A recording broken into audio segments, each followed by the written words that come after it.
Yes, people, it appears that once again shamefulness knows no bounds. Yoo-hoo! And thanks for tuning in to another awful movie review. Oh no, don't even talk to me unless you've had a nice day. There was a time where whenever a major box office success was released, some studios would rush into production a cheap ripoff to try and capitalize off the first movie's financial success. Call the police.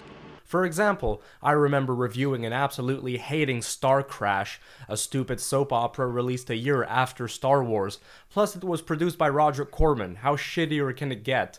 When Jaws was released in 1975, it had tons of copycats of its own. I don't even know where to begin. It's gonna be a long night. Well, in the 1980s, after Terminator was released to critical acclaim and box office success, and during the same year that Robocop came out, there was already another very similar movie being pushed out. Impossible. Impossible. Now, I have the honesty of not calling this a Robocop ripoff, because contrary to popular belief, R.O.T.O.R had already been filmed a year before Robocop even began production. That being said, I just can't help but notice the big and very suspicious similarities between the two. Hey, what do you mean? Answer me! Even the choice of shooting locations is weird. Both flicks were filmed in Dallas, Texas. That being said, it's obvious that the Terminator heavily inspired this. They even referenced the movie at one point. Yeah, I got the feeling this is how Terminator got started. But one way or another, R.O.T.O.R is a hilariously and insultingly bad film that doesn't even try to distinguish itself from the film it's blatantly ripping off. I mean, heck, the opening credits even has the nerve of calling this an original story. Are you kidding me? You wanted product? You got product. But just before we get going, if there's a bad movie you would like me to review, leave me a comment down below. Don't forget to like this video, subscribe, let me know your thoughts and feelings on R.O.T.O.R. Cause like I said, once you go red, you never get out of bed. So the big question is now, what is a R.O.T.O.R? It stands for Robotic Officer Tactical Operation Research, or Reserve. Even the movie couldn't make up its mind. Great, except I don't know what any of that means.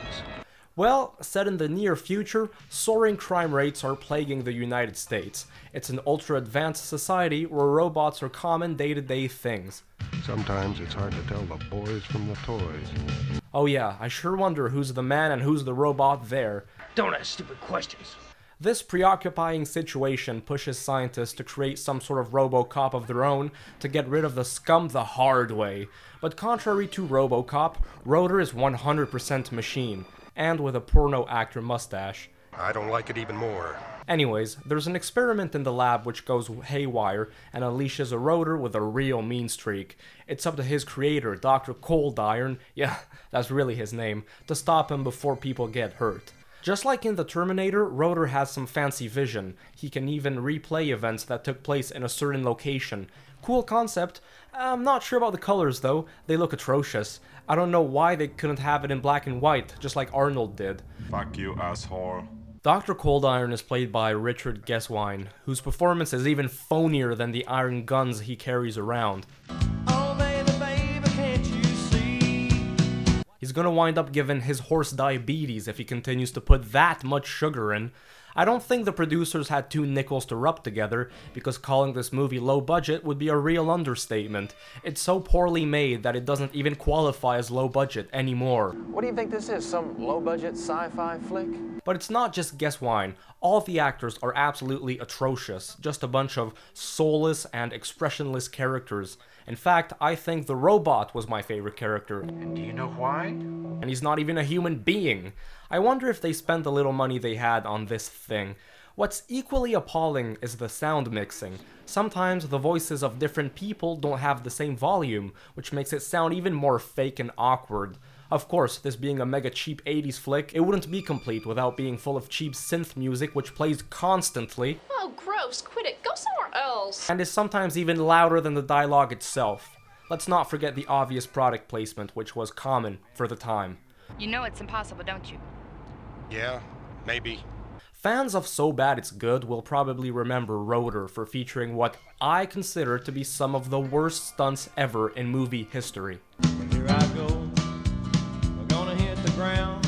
I've seen action pieces on a low budget which are much better coordinated. Here, the punching and the kicking is so obviously fake and cringe-inducing that I sometimes howled with painful laughter. My favorite is this one. Man, oh man, it's safe to say that R.O.T.O.R is an absolute mess from beginning to end. Worse than that. While there are even more boring movies out there, on a technical scale, I'd say R.O.T.O.R is one of the worst films ever produced. What an awful movie.